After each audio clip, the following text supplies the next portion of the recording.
Okay, good morning, नमस्कार, प्रणाम सभी को। और मिलते हैं हम लोग इस सीमॉस का सेशन में। और आज हम लोग बात करेंगे एक नए प्रोसेस के बारे में, और एक न्यू टॉपिक भी है इसका, और बहुत ही इंटरेस्टिंग टॉपिक है ना। तो सबसे पहले आज हम लोग बात करेंगे फैब्रिकेशन प्रोसेस के बारे में, क्योंकि पिछले क्लासेस में हमने बात किया था कि इस माइक्रोबिंड सॉफ्टवेयर को हम लोग यूज़ कैसे करते हैं, इसके बारे में हम लोगों ने बात किया था। ठीक है, तो आज हम लोग को बात करना है यहाँ पे कि इस माइक्रोबिंड में जो भी आईसी डिज़ाइन होता है, और उस पर जो डिज़ाइनिंग के लिए जो प्रोसेस को हम लोग फॉलो करते हैं, वो सारा प्रोसेस क्या है, और उस प्रोसेस में क्या क्या स्टेप्स आते हैं। इस स्टेप्स के बारे में जस्ट आज एक बेसिक सा इंट्रोडक्शन देख लेते हैं, जस्ट समझ लेते हैं, सो दैट कि जब हम इस पे काम करेंगे, है ना, जब हम लोग पीमॉस एनमॉस क्रिएट करेंगे और इसको मतलब डिज़ाइन करके फिर इसको यूज़ करेंगे और फर्दर सीमॉस ऑपरेटेड सर्किट बनाएंगे, तो वहाँ पे हम लोग को ज़्यादा मतलब ये सफरिंग ना करना पड़े। वो चीज़ें हम लोग को मतलब वो जो फ्लो है वो समझ होना चाहिए, राइट। तो जस्ट एक बेसिक सा इंट्रोडक्शन पहले देते हैं इसके बारे में, है ना, कि वो जो कोई भी किसी भी आईसी का जो फैब्रिकेशन है, उस फैब्रिकेशन का जो प्रोसेस फ्लो मतलब प्रोसेस है वो क्या है, राइट। तो सबसे पहले फैब्रिकेशन प्रोसेस में जो सबसे पहला मतलब स्टेप आता है, उस स्टेप को हम लोग बोलते हैं डिपोजिशन।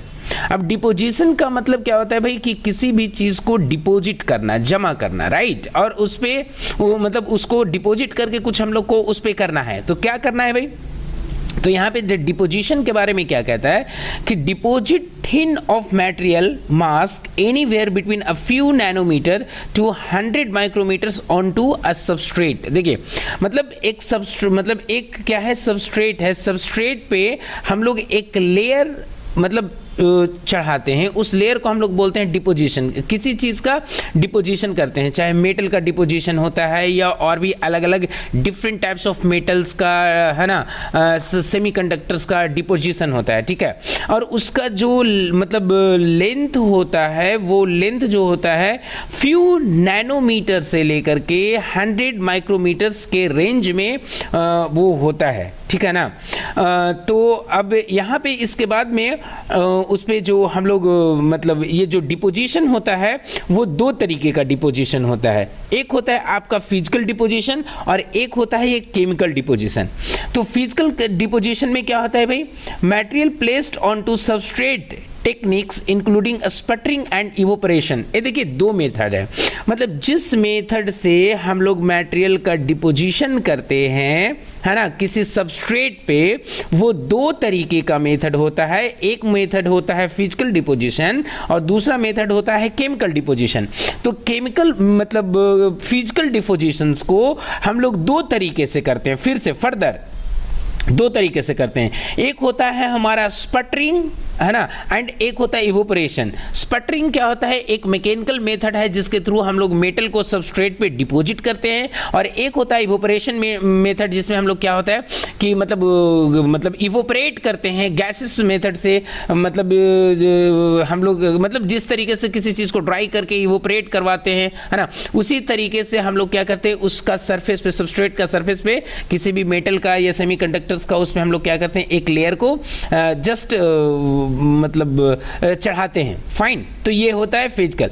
केमिकल मेथड मतलब केमिकल मेथड क्या है डिपोजिशन का, तो केमिकल मेथड में हम लोग क्या करते हैं कि stream of sources gas reacts on substrate to grow product. Techniques include chemical vapour depositions and atomic layer depositions. अब देखिए कि ये जो केमिकल मेथड से हम लोग सेमीकंडक्टर्स का जो सबस्ट्रेट पे डिपोजिशंस करवाते हैं, इसमें भी दो तरीके का है।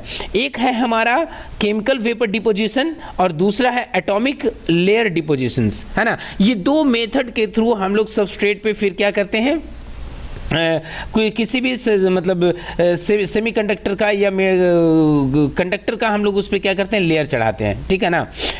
अब यहाँ पे बात आता है कि जो ये सबस्ट्रेट है, सबस्ट्रेट पे जो ये हम लोग डिफरेंट मेथड से, है ना, मेटल का डिपोजिशन करवा रहे हैं या मतलब सिलिकॉन का डिपोजिशन करवा रहे हैं, तो ये हम लोग मतलब क्यों करवाते हैं, मतलब जो करवा रहे हैं, तो ये जो सबस्ट्रेट है, ये सबस्ट्रेट क्या है, तो सबसे पहले इसको समझते हैं कि सबस्ट्रेट हमारा क्या है, एक मतलब मटेरियल होता है ना, जो कि बेस एलिमेंट होता है, मतलब किसी भी आईसी डिजाइन के लिए जो बेसिक बिल्डिंग ब्लॉक होता है, जो उसका फाउंडेशन होता है, उस फाउंडेशन को ही सबस्ट्रेट कहते हैं। अब ये सबस्ट्रेट किस किस चीज का बना होता है, ये सबस्ट्रेट हो सकता है हमारा सिलिकॉन का, जैसे यहां पे देखिएगा अलग अलग ये सब यहां पे नेम होता है, जैसे ऐसे फिनगेट है, ये सिलिकॉन डाइऑक्साइड है ना, तो ये सब का जैसे देखिए पॉलीसिलिकॉन यहाँ पे लिखा हुआ है ना, तो उसी तरीके से ये हो सकता है हमारा सिलिकॉन का, ये होता है हमारा ग्लास, कोई भी इंसुलेटिंग मटेरियल भी हो सकता है ना, तो सेमीकंडक्टर भी हो सकता है, एक ग्लास होता है, और एक क्या होता है, क्वार्ट्ज, है ना। ये 3-4 और भी ऐसे कर करके बहुत सारे सबस्ट्रेट हो सकते हैं, डिपेंड करता है कि आप किस तरीके का चीज बनाने वाले हैं, उसके अकॉर्डिंगली ये वैरी करता है, राइट। उसके बाद होता है क्या कि इसमें हमारा एक स्टेप होता है, जो नेक्स्ट है वो होता है थिन फिल्म। अब ये थिन फिल्म क्या है भाई, तो थिन फिल्म में हम लोग यूज करते हैं एक पॉलीसिलिकॉन, एक होता है सिलिकॉन डाइऑक्साइड, एक होता है सिलिकॉन नाइट्राइड, मेटल्स, पॉलीमर्स। ये क्या है, ये जो थिन फिल्म है, इसी सबस्ट्रेट के ऊपर में जो हम लोग लेयर देते हैं, जो चढ़ाते हैं, वो लेयर जो होता है वो ये सब सारे मतलब चीजों का हो सकता है। ये सब सारे जो मटेरियल्स यहाँ पे हम नाम ले रहे हैं, या तो वो पॉलीसिलिकॉन हो सकता है ना, सिलिकॉन डाइऑक्साइड हो सकता है, या सिलिकॉन नाइट्राइड हो सकता है, या मेटल्स हो सकता है, या पॉलीमर्स हो सकता है, ये सब सारे हो सकते हैं। अब यहाँ पे देखिए फिर से एक ब्लॉक, मतलब इसको जस्ट एक मतलब सिस्टमेटिक वे में अगर देखें तो थिन फिल्म जो डिपोजिशंस होता है हमारे सबस्ट्रेट पे, उसको दो तरीके से हम लोग डिपोजिट कर सकते हैं। एक होता है हमारा फिजिकल डिपोजिशन, दूसरा होता है केमिकल डिपोजिशन। अब इस फिजिकल डिपोजिशन को फर्दर दो तरीके से किया जा सकता है। एक होता है हमारा फिजिकल वेपर डिपोजिशंस, और दूसरा होता है स्पटरिंग, है ना, स्पटरिंग, और मतलब एक मैकेनिकल मेथड है, राइट। केमिकल मतलब डिपोजिशन में भी दो तरीके का होता है, केमिकल वेपर डिपोजिशन, और एक होता है एटॉमिक लेयर डिपोजिशन। तो ये मेथड को फॉलो करके हम लोग क्या करते हैं, सबस्ट्रेट पे जो थिन फिल्म, एक थिन लेयर चढ़ाते हैं, किसका, या तो वो पॉलीसिलिकॉन का, या सिलिकॉन डाइऑक्साइड का, नाइट्राइड का, मेटल्स का, पॉलीमर्स का, ये करते हैं। अब यहाँ पे देखिए दो चीज होता है, एक है कि ये जो फिजिकल वेपर डिपोजिशंस होता है, ये भी दो तरीके, इसका भी मतलब फर्दर दो मेथड्स हैं इस चीज को करने का। एक क्या है, एक होता है हमारा ई बीम इवोपरेशन, मतलब इलेक्ट्रॉन बीम के थ्रू हम लोग इवोपरेट करवा सकते हैं, और एक दूसरा होता है थर्मल इवोपरेशन, मतलब हीट के थ्रू हम लोग वो इवोपरेशन करवा सकते हैं, ठीक है ना। तो ये सब सारे अलग अलग मेथड है, और जैसा कि हमने बताया कि स्पटरिंग हमारा क्या है, एक मैकेनिकल मेथड्स हैं जिसके थ्रू हम लोग क्या करते हैं कि मतलब किसी भी सबस्ट्रेट पे हम लोग क्या करते हैं, मतलब एटम का डिपोजिशन करवाते हैं, फाइन, ऐसा एक लेयर चढ़ाते हैं। फिर होता है मतलब ये जो सीवीडी है, केमिकल वेपर डिपोजिशंस, ये भी दो तरीके से होता है, मतलब फर्दर जब हम लोग देखेंगे तो इसको भी दो तरीके से करते हैं। एक होता है एलपीसीवीडी और एक होता है पीईसीवीडी। अब इसमें क्या है भाई, एक है हमारा low pressure chemical vapour deposition और दूसरा है plasma enhanced chemical vapour depositions. तो ये हमारा सारा मेथड है। ये जब हम लोग मतलब अभी हम लोग बात कर रहे हैं कि सबस्ट्रेट पे किस तरीके से हम लोग जो मेटल है, सिलिकॉन मतलब मेटल है, पॉलीसिलिकॉन है ना, और भी जो ये सब सारे मटेरियल हैं, है ना, सिलिकॉन नाइट्राइड है, तो ये सब का जो लेयर है वो किस किस मेथड से हम लोग क्या कर सकते हैं, चढ़ा सकते हैं। ओके इसके बाद जब यहां से आगे बढ़ते हैं तो जो नेक्स्ट स्टेप आता है वो आता है पैटर्निंग।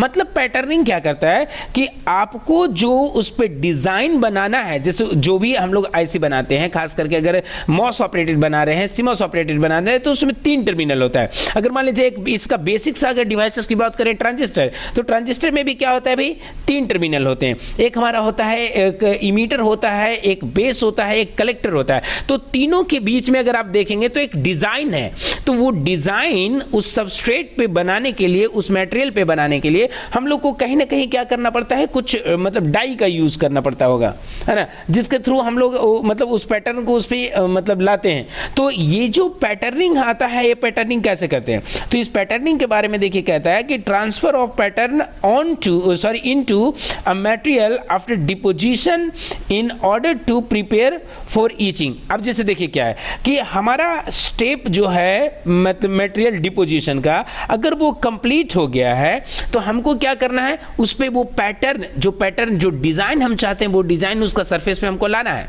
किससे पहले, हमारा इचिंग एक प्रोसेस होता है, इचिंग प्रोसेस से पहले हम क्या करते हैं, पैटर्निंग करते हैं। तो पैटर्न कैसे करते हैं, जो मेरा डाई होता है उस डाई को उस पे रखते हैं, उसको हम अलग अलग मेथड से मटेरियल को रिमूव करते हैं, और मटेरियल को रिमूव करना ही इचिंग कहलाता है, राइट। तो एक दूसरा क्या कहता है कि technique include some type of lithography. ये जो पैटर्निंग का जो प्रोसेस है, इस प्रोसेस को हम लोग बोलते हैं लिथोग्राफी, है ना। लिथोग्राफी के थ्रू हम लोग क्या करते हैं, अलग अलग पैटर्न उस मतलब जो सबस्ट्रेट होता है उस सबस्ट्रेट पे मतलब मटेरियल डिपोजिशन के बाद जो पैटर्न हम लोग लाते हैं वो पैटर्न मतलब जिसमें मतलब जो लाते हैं उस पैटर्न लाने का मेथड को हम लोग क्या बोलते हैं, फोटोलिथोग्राफी। अब इसके बाद जो नेक्स्ट मेरा प्रोसेस है उसको बोलते हैं हम लोग ईचिंग। अभी ईचिंग में क्या करते हैं भाई, अभी ईचिंग भी मतलब काफी दो तरीके से किया जाता है। एक होता है हमारा वेट ईचिंग और एक होता है हमारा ड्राई ईचिंग। अब वेट ईचिंग में क्या करते हैं, तो वेट ईचिंग में हम लोग करते हैं क्या, dipping substrate into chemical solution that selectively removes the material. जैसे जो पैटर्न हम लोग उस पे बनाएं, तो जो पैटर्न बना होगा तो वो कोई डाई के रिस्पेक्ट में बना, तो वो जो डाई है जितना एरिया को वो कवर किया है नहीं, तो वो कवर और जो नॉन कवर एरिया था वो, है ना, तो किसको रिमूव करना है ये डिपेंड करता है कि कौन सा हमने किस टाइप का हमने जो मतलब पैटर्न लिया है उसके अकॉर्डिंग। तो जब उसको पैटर्निंग करने के बाद उसको हम लोग कोई केमिकल में उसको मतलब डीप करते हैं, तो जब केमिकल में डीप करते हैं तो जो पोर्शन कवर होता है ना, वो पोर्शन क्या होता है, रिमूव होता है। I think dipping substrate into a chemical solution that selectively removes, मतलब जो आपका डाई का मतलब शेप होता है, डिजाइन होता है, वो जो एरिया जो सेलेक्ट होता है उस एरिया को वो क्या करता है, रिमूव होता है, और जो नॉन सेलेक्ट एरिया होता है वो वहां पे मतलब उसका जो मटेरियल रहता है वो वहां पे रह जाता है। ये होता है हमारा कौन सा, वेट ईचिंग में। फिर दूसरा क्या कह रहा है कि process provides good selectivity, etching rate of target material higher that mask material, है ना, कि यहाँ पे जो है जो भी हम लोग यूज कर रहे हैं, मेरा जो मतलब प्रोसेस ऑफ ईचिंग सेलेक्टिविटी है वो कहीं ना कहीं अच्छा है, ठीक है ना। And etching rate of target material higher, मतलब जो टारगेटेड मटेरियल है, कहने का मतलब एक सेलेक्टेड एरिया और एक नॉन सेलेक्टेड एरिया, तो इसका जो हमारा मतलब ईचिंग रेट है वो काफी ही ज्यादा है, बहुत ही बढ़िया है, ठीक है।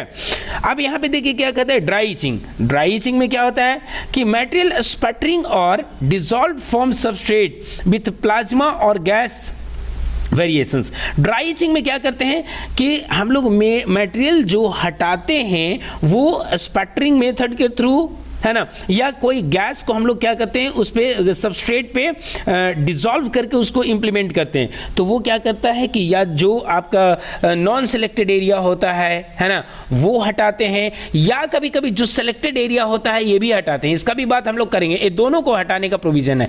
ये डिपेंड करता है हमारा कि जो टाइप्स ऑफ जो फोटोरेसिस्ट है वो फोटोरेसिस्ट कैसा है है ना, पॉजिटिव फोटोरेसिस्ट है या निगेटिव फोटोरेसिस्ट है, इसके बारे में हम लोग आगे अभी बात करते हैं, ठीक है। फिर क्या है कि इसके बाद मतलब इचिंग के बाद हम लोग इसमें देखते हैं कि choosing a method desired shape, each depth and मतलब uniformity surface, roughness, process, compatibility, safety, cost, availability, environmental impact, मतलब ये सब सारे चीज़ों को हम लोग कंसीडर करते हैं वाइल क्या है, वाइल मतलब मेकिंग NIC, राइट। अब इसमें देखिए क्या करते हैं कि जो इचिंग कर रहे हैं, इस इचिंग को करने का दो मेथड है, दो तरीके से करते हैं। जैसे या तो एक है कि सेलेक्टिव एरिया को आप उसको क्या करिए, रिमूव करिए, जो नॉन सेलेक्टेड एरिया है उसको आप रहने दें, या दूसरा क्या है कि जो सेलेक्टेड एरिया है वो आपका स्ट्रांग हो जाता है और जो नॉन सेलेक्टेड एरिया है वो आपका वीक हो जाता है। ये आपके ऊपर है कि किस तरीके का फोटो रेजिस्ट का आप इस्तेमाल करते हैं और तो वो किस एरिया को प्रोटेक्ट करेगा और किस एरिया को रिमूव करेगा, तो ये डिपेंड करता है हमारा फोटोरेसिस्ट पे। तो फोटोरेसिस्ट मतलब टू टाइप्स के होते हैं, एक होता है पॉजिटिव फोटोरेसिस्ट, एक होता है निगेटिव फोटोरेसिस्ट, ठीक है। तो पॉजिटिव फोटोरेसिस्ट होता है वो क्या करता है हमारा, मतलब इसी को हम लोग बोलते हैं, ये जो फोटोरेसिस्ट वाला स्टेप होता है इसको हम लोग बोलते हैं मास्किंग मेथड, राइट। अब ये मास्किंग जो मेथड होता है इसको दो तरीके से करते हैं, है ना। मास्किंग दो तरीके से हो सकता है, एक होता है ब्राइट फील्ड मास्क और एक होता है डार्क फील्ड मास्क।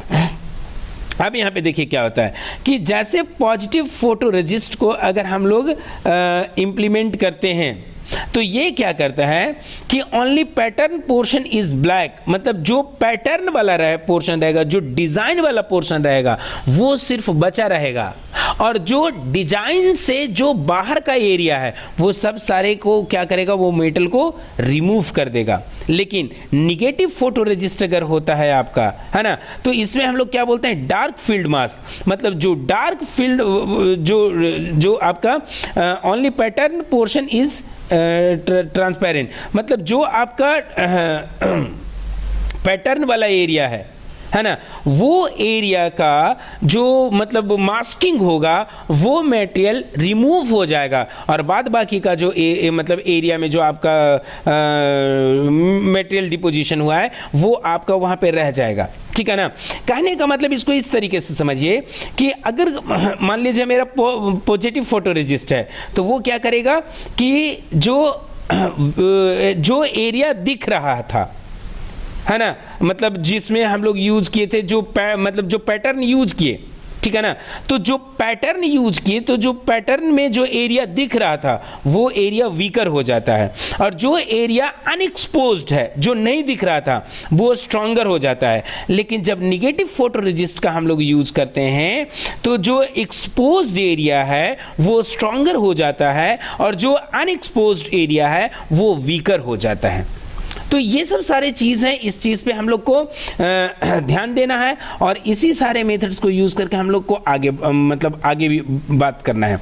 तो एक चीज़ और है कि जब हम लोग इसको मतलब आईसी को मैन्युफैक्चरिंग करते हैं तो इसका जो फैब्रिकेशन का जो प्रोसेस है, ये सब सारा प्रोसेस है, और इसके बाद जब हम लोग आगे बढ़ते हैं तो वहाँ जिस रूम में, जिस एरिया में, जिस जगह पे ये आप हमारा आईसी फैब्रिकेशन होता है उस एरिया पे में जाने के लिए हम लोग कुछ मतलब प्रोटोकॉल को फॉलो करते हैं, कुछ ड्रेसअप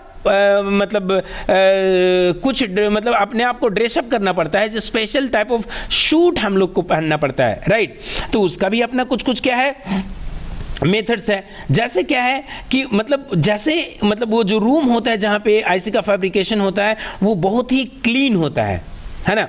तो सबसे पहला उस रूम में जाने के लिए कुछ मेथड्स को हम लोग मतलब ये करते हैं, प्रोसेस को फॉलो करते हैं। उस प्रोसेस को हम लोग एक नाम देते हैं गॉनिंग प्रोसेस। अब ये गॉनिंग प्रोसेस क्या होता है, हम लोग ये गॉन पहनते हैं, राइट, और उसमें और भी कुछ कुछ प्रोसेस इंक्लूड है, जैसे कि उसमें जाने से पहले हम लोग सबसे पहले क्या करते हैं, शू को कवर अप करते हैं, है ना, पॉली बैग टाइप का होता है, उसको क्या करते हैं शू में पूरा टाइट मतलब टाइट कर लेते हैं, उसको बांध लेते हैं, है ना, फिर से उसको हम लोग जाते हैं। उसके बाद क्या होता है कि लैब कोट होता है, मतलब इस तरीके का एक कोट होता है स्पेशल, है ना, जिसको कि हम लोग पहन लेते हैं।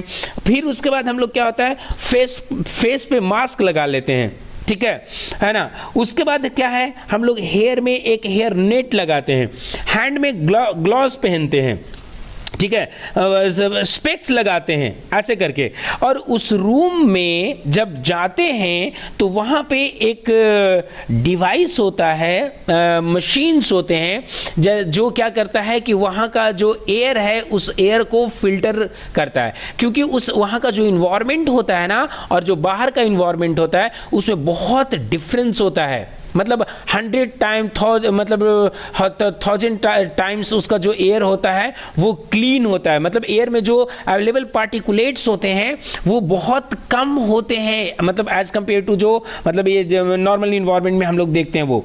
तो वहाँ पे एक फिल्टर यूज होता है जिसको बोलते हैं हम लोग हेपा फिल्टर, ठीक है ना। इसको मतलब हम लोग ये भी बोलते हैं हाई इफिशिएंट पार्टिकुलेट एयर, है ना। ये एयर को क्या करता है, मतलब वहाँ पे मतलब एयर में जितने भी अवेलेबल पार्टिकुलेट्स हैं उसको क्या करता है, फिल्टर करता है डिफरेंट स्टेजेस में, ठीक है ना, ऐसे। तो ये इसका मेन काम है इस हेपा फिल्टर का कि ये मेंटेन करता है इस लैब का टेम्परेचर को, ह्यूमिडिटी लेवल को, एयर का जो पार्टिकुलेट्स हैं, है ना, एयर में जो कंटामिनेशंस हैं, ये सारी चीज़ को वो क्या करता है, मेंटेन करता है, जो आईसी बनाने के लिए रिक्वायर्ड इन्वायरमेंटल जितने भी सारे डिमांड्स हैं उस चीज़ को वो फुलफिल करता है, ठीक है ना। It reduces the particulate count, even क्या है कि उस मतलब पर क्यूबिक मीटर मतलब जो एरिया होता है वहां पे, है ना, ये क्यूबिक मीटर में, तो उसमें जो एयर का जो पार्टिकुलेट्स होता है उस काउंट को क्या करता है, पूरा रिड्यूस करता है, ठीक है ना, इस तरीके से। अब इसके बाद अगर हम लोग यहाँ पे देखते हैं तो इस फैब्रिकेशंस का जो हमारा स्टेप था, इसका स्टेप को हम लोग एक बार जस्ट ओवरऑल देख लेते हैं कि और भी इसको मतलब किस तरीके से मतलब जो फैब्रिकेशंस का जो प्रोसेस फ्लो है ये किस तरीके से हो रहा है। तो सबसे पहले सबसे जो फर्स्ट स्टेप है, हम लोग कोई भी एक मटेरियल को सेलेक्ट करते हैं, चाहे वो ग्लास हो सकता है, वो सिलिकॉन हो सकता है, या वो पॉलीमर हो सकता है, कोई भी एक चीज को जो मेरा बेस एलिमेंट होता है उस चीज को हम लोग सेलेक्ट करते हैं, और वो सबसे बॉटम में होता है उसको हम लोग सबस्ट्रेट बोलते हैं, ठीक है। उस सबस्ट्रेट पे मतलब उस ग्लास पे उसके ऊपर में हम लोग एक लेयर चढ़ाते हैं जिसको हम लोग डिपोजिशन बोल रहे थे, है ना। तो वो क्या हो सकता है, पॉजिटिव फोटोरेजिस्ट हो सकता है, मतलब कोई भी पॉजिटिव फोटोरेजिस्ट का जस्ट उस पर एक कोटिंग करते हैं। ये मेरा सेकंड स्टेप होता है जिसपे कि हम लोग क्या करते हैं, कोई भी एक पॉजिटिव फोटोरेजिस्ट का, है ना, निगेटिव फोटोरेजिस्ट का इस तरीके से उस पर मतलब मेनली पॉजिटिव फोटोरेजिस्ट का ही जस्ट उस पर कोट करते हैं उस ग्लास पे या उस पॉलीमर पे, ठीक है। ये सेकंड मेथड है, या और ये जो जिस मेथड से हम लोग इसको क्या करते हैं, ये पॉजिटिव फोटोरेजिस्ट को हम लोग डिपॉजिट करते हैं उसको बोलते हैं हम लोग स्पिन कोट फोटोरेजिस्ट, है ना। ये क्या हो सकता है, पॉजिटिव फोटोरेजिस्ट हो सकता है, ये निगेटिव फोटोरेजिस्ट हो सकता है, बोथ आर अलाउड, राइट। तीसरा स्टेप क्या होता है कि इस सबस्ट्रेट पे जो पॉजिटिव या नेगेटिव फोटोरेजिस्ट दिए उसके बाद इसको हम लोग थोड़ा सा वेक करना पड़ता है, सॉफ्ट वेक, मतलब ज्यादा हार्ड नहीं, एकदम सॉफ्ट इसको वेकिंग करते हैं, सो दैट कि वो जो फोटोरेजिस्ट उस पे दिए वो थोड़ा सा ड्राई हो जाए। कितना, मतलब 90 डिग्री सेल्सियस, मतलब 90 डिग्री सेंटीग्रेड पे, और 1 मिनट के लिए, मतलब ऐसा जस्ट एक एक्सपेक्टेड टाइम दिया है कि इतना देर के लिए अगर इतना टेम्परेचर पे करते हैं तो वो आपका मतलब एक स्टैंडर्ड मतलब वो पूरा वेक मटेरियल माना जाता है, ठीक है ना, वो हो जाता है। उसके बाद जो मेरा फोर्थ स्टेप है, फोर्थ स्टेप में हम लोग इसको क्या करते हैं कि मतलब इस पे मास्किंग करते हैं, ठीक है, मास्किंग करते हैं। अब ये मास्किंग दो तरीके से हो सकता है, है ना। एक हो सकता है ब्लैक फील्ड मास्क और दूसरा हो सकता है ब्लैक फील्ड मास्क और एक और था, है ना, डार्क फील्ड मास्क। ये दो तरीके का मास्किंग होता है ना। तो इसमें क्या करते हैं कि मास्किंग मतलब पैटर्निंग अब हम लोग करने जा रहे हैं फोर्थ स्टेप में, जिसको हम लोग बोलते हैं मास्किंग या पैटर्निंग, ठीक है ना। तो इसको पैटर्निंग उसको करके मास्किंग करने के बाद इस चीज को हम लोग क्या करते हैं, उसको यूवी लाइट उस पर एक्सपोज करते हैं, सो दैट की जो पैटर्न है वो प्रॉपर पैटर्न वहां पे मतलब दिखे। उसके बाद जब वो पैटर्न मतलब मास्किंग करने के बाद जब उसको उस पे यूवी लाइट को एक्सपोज करते हैं, उसके बाद जो हम काम करते हैं वो मतलब वो उसका नाम है फोटो रेजिस्ट डेवलपर, है ना। तो फोटो रेजिस्ट डेवलपर का काम क्या है कि वो जो पैटर्न उस पे हुआ वेक करने के बाद वो पैटर्न वहां पे दिखना चाहिए, उसके लिए हम लोग क्या करते हैं कि उसको एक लिक्विड होता है, उस लिक्विड में हम लोग उसको डीप करते हैं, जिसको हम लोग बोलते हैं डेवलपर के नाम से उस लिक्विड को ही जानते हैं। ये मेरा 5th स्टेप है जिसको हम लोग बोलते हैं फोटो रेजिस्ट डेवलपर, ठीक है। यहाँ पे क्या करता है कि जब इस पे फोटो रेजिस्ट डेवलपर में डालने के बाद 6th स्टेप में हम लोग क्या करते हैं कि इस एरिया जो हम फोटो रेजिस्ट का जो एरिया जो सॉरी फोटो रेजिस्ट डेवलपर में डालने के बाद जो डिजायर्ड मेरा डिजाइन था वो डिजाइन दिख रहा है कि नहीं, है ना। तो ये क्या करते हैं, जब उसको पॉजिटिव फोटो रेजिस्ट में हम लोग डीप करते हैं तो ये क्या करता है कि area which is not exposed becomes stronger, मतलब जो आपका हिडन वाला साइड था और मतलब जो एक एक्सपोज था और एक जो नॉन एक्सपोज था, तो जो एक्सपोज्ड वाला एरिया था वो उस पे मतलब दिखता है और जो बाकी अनएक्सपोज्ड एरिया है वो सारा रिमूव्ड होता है। ये है हमारा 6th स्टेप, ठीक है। इसके बाद 7th स्टेप में हम लोग क्या करते हैं, 7th स्टेप में क्या करते हैं, फिर से उसको हार्ड बेक करते हैं। वो जो मेरा पैटर्न आया, जो डिजाइन आया, है ना, उसके बाद हम लोग क्या करते हैं, फिर से उसको हार्ड बेक करते हैं। कितना डिग्री मतलब सेल्सियस पे, तो बोले कि 120 डिग्री सेल्सियस पे। कितना देर के लिए, 1 मिनट के लिए। उसके बाद हम लोग क्या करते हैं कि इसके बाद इसका इंस्पेक्शन करते हैं, मतलब inspect the wafer using microscope. उसके बाद उस वेफर को हम लोग टेस्ट करते हैं माइक्रोस्कोप्स के मदद से कि वो जो वेफर है वो आपका मतलब डिजायर्ड वेफर है कि नहीं, उस पे एरिया मतलब वो सारा जो डिजाइन आना था वो डिजाइन आ गया कि नहीं, वो प्रॉपर ग्रो किया है कि नहीं किया है, ये सब हम लोग टेस्टिंग करते हैं। और उसके बाद हम लोग को उस पे जो डिजाइन बनाना होता है वो डिजाइन मतलब डिजाइन नहीं, उसके बाद उसको जिस तरीके से हम लोग को बनाना होता है वो हम लोग फर्दर बनाते हैं, ठीक है।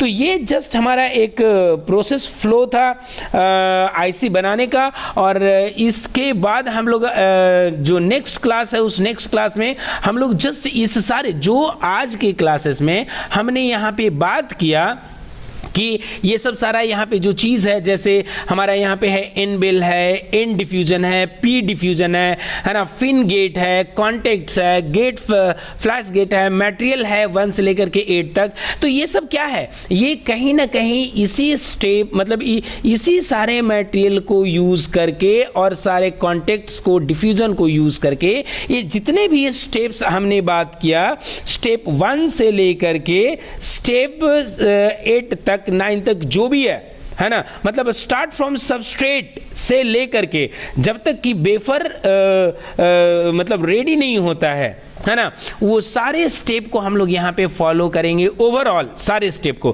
क्योंकि अब उसको मतलब एक एक स्टेप को तो मतलब ऐसे दिखाना मतलब संभव नहीं है, बट एक इन जनरल ओवरऑल जो स्टेप्स होते हैं, है ना, कि किस तरीके से एनमॉस को फैब्रिकेट करते हैं, किस तरीके से पीमॉस को फैब्रिकेट करते हैं, वो सारे चीज़ों को हम लोग यहाँ पे देखेंगे, ठीक है। तो जस्ट थोड़ा सा आपको एक ग्लिम्स दे देते हैं यहाँ पे, है ना, कि अगर मान लीजिए यहाँ पे अभी आप पहले इस चीज को, जैसे ये जो स्क्रीन यहाँ पे आपका दिख रहा है, ये स्क्रीन यहाँ पे देखिए, जस्ट हमको ये मतलब ऐसे मतलब ये 2D में दिख रहा है, लेकिन अगर इसको आप यहाँ पे आ करके ऐसे करके वर्टिकल क्रॉस सेक्शन को अगर आप देखते हैं ऐसे करके यहाँ पे, है ना, तो यहाँ पे देखिए ये इस तरीके से दिख रहा है। ये देखिए ये सबस्ट्रेट है दिख रहा है ना, ये वाला जो एरिया है ये सबस्ट्रेट है, और सबस्ट्रेट के ऊपर में देखिए एक लेयर है SiO2 का, सिलिकॉन डाइऑक्साइड का, इस तरीके से। फाइन, तो ये इस पे हम लोग को जब जब हम इस पे बनाते हैं चीज़ों को, तो यहाँ पे आकर के हम लोग देखते हैं और यहाँ पे सारा उसका डिटेल दिखाता है कि उसका थिकनेस क्या है, कौन कौन मेटल के थ्रू वो गया है ना, मैनुअल सिमुलेशंस इसका इस तरीके से ऐसे कर करके, और हम लोग यहाँ पे सबका देखते हैं।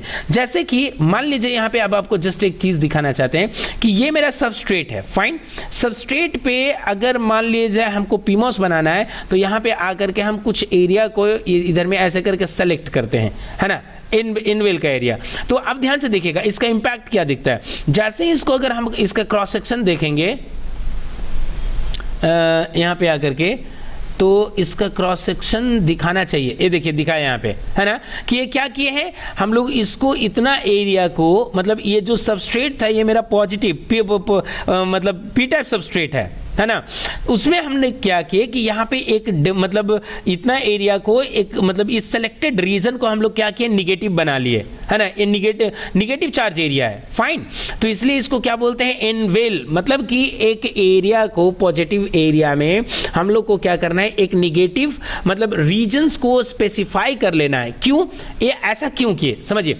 क्योंकि हम लोग यहाँ पे पीमोस को बनाने जा रहे हैं, ठीक है ना। तो जब पीमोस को बनाएंगे तो जो आपका जो सबस्ट्रेट होता है, मतलब जिस टाइप ऑफ सबस्ट्रेट होता है उस टाइप ऑफ डिफ्यूजन नहीं होता, मतलब पी सबस्ट्रेट पे पी डिफ्यूजन नहीं होगा, है ना, क्योंकि अगर आपको पीमोस बनाना है तो सबस्ट्रेट जो होता है वो बाय डिफॉल्ट पी है, तो जो डिफ्यूजन होना चाहिए वो एन होना चाहिए। तो ये क्या होना चाहिए कि पी सबस्ट्रेट पे पी डिफ्यूजन नहीं होगा, है ना।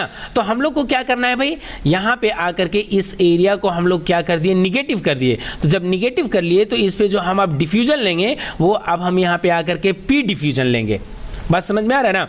तो इसके लिए इस एरिया को हम लोग क्या करते हैं, यहाँ पे निगेटिवली चार्ज करते हैं, राइट। और वो चीज़ यहाँ पे एक 2D क्रॉस सेक्शन में जब हम लोग इसको देखें तो यहाँ पे हमारा क्या कर रहा था, इस चीज़ को यहाँ पे दिखाया, या इसको एक बार ऐसे करके, या नहीं तो इसको जब देखने से पहले यहाँ पे क्या होता है, तो इसको एक VDD ऐसे अप्लाई करके और यहाँ पे आ करके इसको आप इस तरीके से ऐसे करके देख सकते हैं। तो ये मेरा रीजन जो हो गया मतलब निगेटिवली चार्ज एनुअल रीजन हो गया, और ए पी सबस्ट्रेट का एरिया।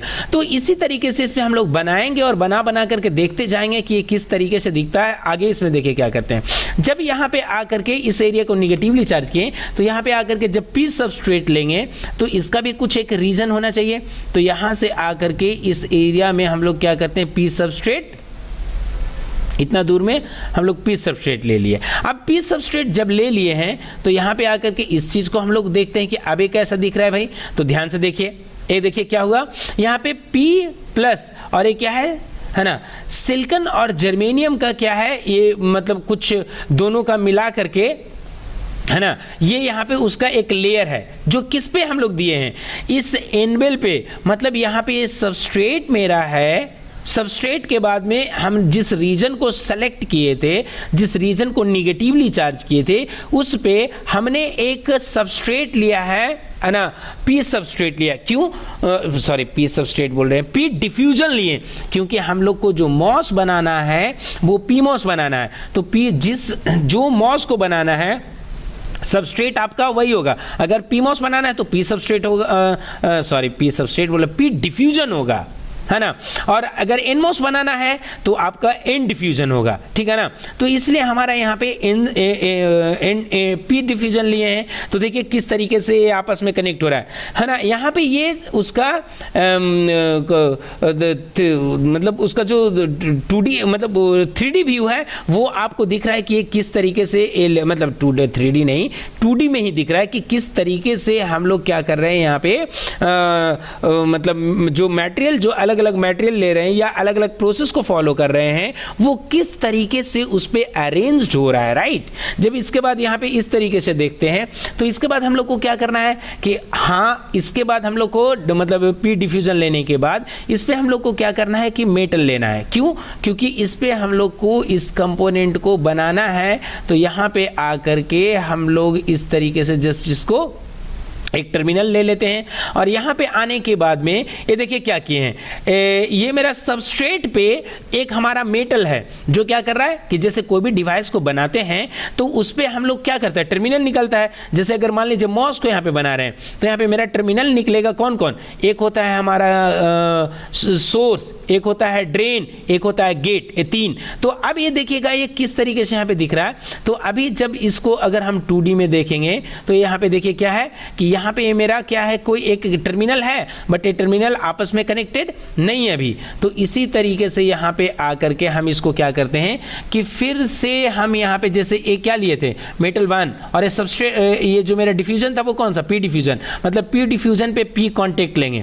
तो यहाँ पे आकर के एक पी कॉन्टेक्ट ले लिए, ठीक है। उसी तरीके से अब अगर इसको फिर से देखना चाहते हैं तो देखिए हर एक स्टेप को करिए और उसको जस्ट देखिए, पता चलेगा कि ये किस तरीके से देखिए कांटेक्ट में आ रहा है एक दूसरा। जैसे ही कांटेक्ट लिए तो हमारा सबस्ट्रेट और मेटल के बीच में, दोनों के बीच में एक पी डिफ्यूजन का कांटेक्ट है, ठीक है। इसके बाद क्या है भाई, तो यहां पे आकर के फिर से हम ये मेटल को लेंगे और इस मेटल को इस साइड से हम लोग ले लेंगे, यहाँ पे ऐसे करके कुछ भी एक डिज़ाइन आप ऐसे करके ले लीजिए। बट ये ध्यान से देखिएगा इधर में कितना लैम्डा है, 1 2 3 4 5 लैम्डा है। ये आई थिंक ज़्यादा हो गया, 1 2 3 4 5। कोशिश करिए कि जो डायमेंशन हो वो थ्रू आउट सेम रहे, सो तो वो जो आपका इफेक्ट होगा वो आपका मतलब इक्वली दिखेगा, ठीक है ना। अब क्या करेंगे, तो यहाँ पे भी सेम है, तो यहाँ पे भी एक पी कांटेक्ट ले लेंगे। यहाँ पे जब इस दोनों को हम इसका 2D व्यू देखेंगे, है ना, क्रॉस सेक्शन व्यू, तो यहाँ पे देखिए ये दिख रहा है, ठीक है ना, ये वाला भी कांटेक्ट हुआ, है ना। तो इस तरीके से हमारा ये आपको दिखेगा, कैसे दिखेगा, क्या दिखेगा, यहाँ पे आकर के देखिए अब दोनों दिख रहा है, क्लियर ना। तो ऐसा मतलब कि कैसे चल रहा है। अब इसके बाद हमको क्या क्या करना है, तो यहाँ पे आ जाने के बाद में हमको एक बार फिर से यहाँ पे आकर के एक बीच में हमको क्या करना पड़ेगा, एक गेट और बनाना पड़ेगा। तो यहाँ पे आकर के एक गेट हम लोग यहाँ पे इस तरीके से बना ले रहे हैं और कितना है 1 2 3 4 5, ठीक है। यहाँ पे आकर के 5 ले लिए ऐसे। तो ये देखिए यहाँ पे हमने क्या किया, एक गेट। अब ध्यान से समझिए कि जब हम लोग PMOS को बनाते हैं या NMOS को बनाते हैं तो उसमें 3 टर्मिनल होते हैं जी, ठीक है। 3 टर्मिनल होता है। तो एक होता है हमारा गेट, सॉरी, एक होता है सोर्स, दूसरा होता है ड्रेन और जो बीच में होता है वो होता है गेट। तो ये मेरा हो गया गेट, ये हो गया हमारा सोर्स, ये हो गया ड्रेन। और ऐसा कुछ नहीं है, आप चाहे तो सोर्स इसको बना ले, चाहे तो सोर्स इसको बना ले। ये डिपेंड करता है कि आप किस पे VDD दिए हैं। जिस पे VDD देंगे वो आपका गेट हो जाएगा। क्यों? क्योंकि दोनों आपका सेम मेटल का ही बना हुआ है, जबकि ये क्या है, पॉलीसिलिकॉन है ना। तो ये पॉलीसिलिकॉन है, ये अलग है ना। और एक करता क्या है, पॉलीसिलिकॉन को एक्चुअली हम लोग यहाँ पे मतलब देते क्यों हैं, इसलिए देते हैं कि जो हमारा सोर्स और ड्रेन के बीच में जो आपका कंडक्शन होगा, जब हम लोग इस पे सप्लाई देंगे तो उस कंडक्शन को क्या करेगा, ये ब्रेक करेगा। ये सिलिकॉन डाइऑक्साइड एक इंसुलेटिंग मटेरियल है जो क्या करता है, सोर्स और ड्रेन के बीच में जस्ट एक इंसुलेटिंग लेयर क्रिएट करता है, ठीक है ना। अब इस चीज को मतलब यहाँ पे अगर देखेंगे, इसका 2D क्रॉस सेक्शन यहाँ पे देखते हैं, तो अब यहाँ पे सॉरी, अगर यहाँ पे आकर के इसका 2D क्रॉस सेक्शन अगर यहाँ पे देखते हैं तो देखिए ये हमारा गेट एरिया दिख रहा है ना यहाँ पे। अब इसी को जिस तरीके से, क्योंकि हम लोग यहाँ पे क्या करेंगे, जब गेट पे हम लोग सप्लाई देंगे, गेट को जब मतलब गेट पे जब हम लोग क्लॉक देंगे तो ड्रेन से सोर्स के बीच में क्या, मतलब सॉरी, सोर्स से ड्रेन के बीच में क्या होगा, मतलब एक स्विचिंग होगा और जो करंट फ्लो करेगा वो drain to source current flow करेगा, ठीक है ना। तो इस तरीके से यहाँ पे ये कंपोनेंट, ये डिवाइस काम करता है। तो किस किस तरीके से ये फाइनली एक कंपोनेंट यहाँ पे बना, है ना, बस यही चीज को यहाँ पे देखना था। तो देखिए माइक्रोबिंट जो सॉफ्टवेयर को हम लोग यूज कर रहे हैं, इस सॉफ्टवेयर में हम लोग मेनली सिर्फ इस चीज का बात करते हैं कि जो आईसी का जो बैकएंड में जो डिजाइन हो रहा है, बेसिक लेवल पे जो फैब्रिकेशन हो रहा है, वो किस तरीके का फैब्रिकेशन हो रहा है और कैसे वो फैब्रिकेशन का फ्लो कैसा है। राइट। ये सब सारे चीज़ों को हम लोग यहाँ पे देखेंगे। जस्ट अभी तो हम लोग जस्ट एक बेसिक सा कंपोनेंट को बनाए हैं, वो भी अभी पूरा कंप्लीट नहीं बनाए हैं, ठीक है ना। तो इस चीज़ को हम लोग बनाएंगे, बना करके जस्ट इसको यूज़ करेंगे, और भी इसमें बहुत सारे मतलब चीज़ें हैं, इसका हम लोग बात करेंगे, और आगे का क्लासेस में इसके बारे में हम लोग डिटेल से बात करेंगे, ठीक है। तो आज का क्लासेस को यहीं पे फिनिश करते हैं, और मिलते हैं अगले क्लास में मतलब इससे रिलेटेड टॉपिक के साथ। If you have any questions, any suggestion, write below in the comment box, I would love to answer them. Thank you so much for being with us.